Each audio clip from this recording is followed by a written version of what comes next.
I wanted to show you guys how to modify your Neca Predator's ab crunch, because although these figures are very nice to look at and come with a bunch of accessories and all this other cool stuff, their ab crunch is virtually non-existent, even if you utilize other joints like the hips or the waist. So that's pretty much as far as it goes without doing some drastic stuff. And that's really as far as it goes back, which is honestly pretty good for a standard Neca Predator. But I'm going to show you how to take it from this to this, which is the Neca Ahab figure. So I'm going to tell you guys how to modify the mid joint and the, I forgot what it's called, and the waist joint.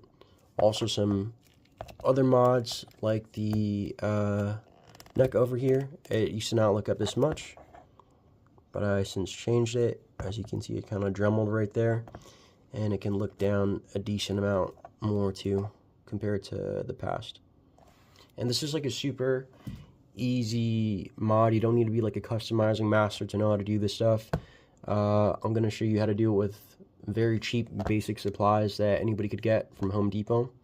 So yeah, so you're going to want to grab your Predator figure and strip it of any accessories, anything that's fragile, anything you're worried that might like get broken or fly off once you pull the joints apart, and lift up the arms so that you have something to hold on to when you're about to grab it apart. And you get either a heat gun or a blow dryer. Really, either works. You don't need a heat gun just to do something very simple like this. And I like to go around it and heat it up for around maybe 10 or 12 seconds at a time, and I give it like a slight pull just to see if it's ready. And there's really like no magic to it. Like if it's ready to be pulled apart, you can feel it.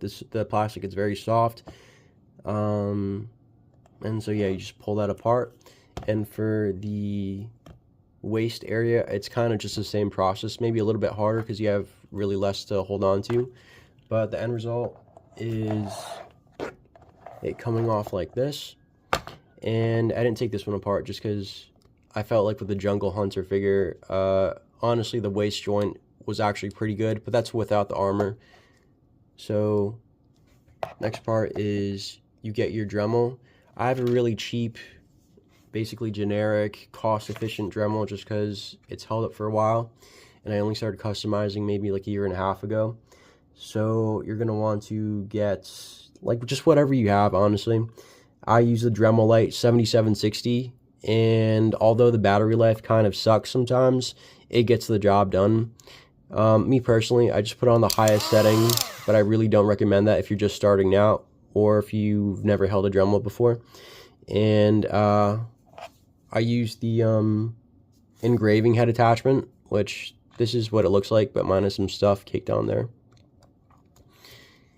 And so you just very, very lightly, I recommend strongly that you practice on another figure before heading onto this, because if you let the Dremel control your hand movement, then it's going to scratch up your finger, or even worse, it's going to scratch up the figure. Or actually, even worse, it's going to scratch up your finger. I don't know why I prioritize the figure over the finger, but just like a little, like basically just like a little seesaw movement. You can really do whatever you want as long as it's getting into the plastic, and just be very gentle with it. Don't go crazy, otherwise you will fuck up the figure or you will fuck up your hand. And for this one, I was just using it as a test because this was the first one that I was like, okay, I want to modify my Predator figure. What do I need to do? So I was just like, okay, I'll just do the front and back, and I just dug a little deep.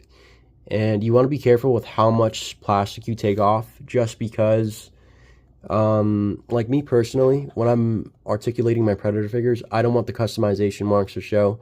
I want it to look like fluid and like kind of clean. So every now and then I'd put it back on. I wouldn't snap it back on, but I'd like articulate it, see, oh no, like it's like showing a little bit, so that means I dug too deep. But just like be mindful of that. But yeah, so that's pretty much just the process of that. And the end result is a really cool, really nicely articulated Predator ab crunch.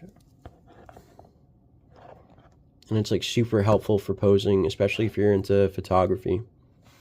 For the neck, it's basically the same thing, more or less. Just try to be careful because it is easier to run off the onto the outside with the Dremel, just because it's a bit smoother, and also it is a little it's not as thick as the like mid-range plastic and all that stuff. But yeah, you can get like a lot of articulation. Looks up a lot, looks down a lot. I'll put that on. And it's really super easy. Like, it doesn't take somebody who's been customizing for years to get something like this done. So this is looking all the way down, and this is looking all the way up, which, as you can see, is way more than the standard Predator figure. I also am in the process of making my own Dutch figure, which is just from G.I. Joe parts, and also I stripped the Neca Dutch figure, and I put the vest on, I put the belt on. I also did like some, I think it's called black wash or whatever, where I just try to make him look dirty. I forgot which G.I. Joe I used, but he had a big chest tattoo that I had to like basically sand off, and I'm just waiting for a custom head at this point. So I hope this helps you guys. Definitely was a lot of fun for me, so I hope you can get something out of it too. Thank you.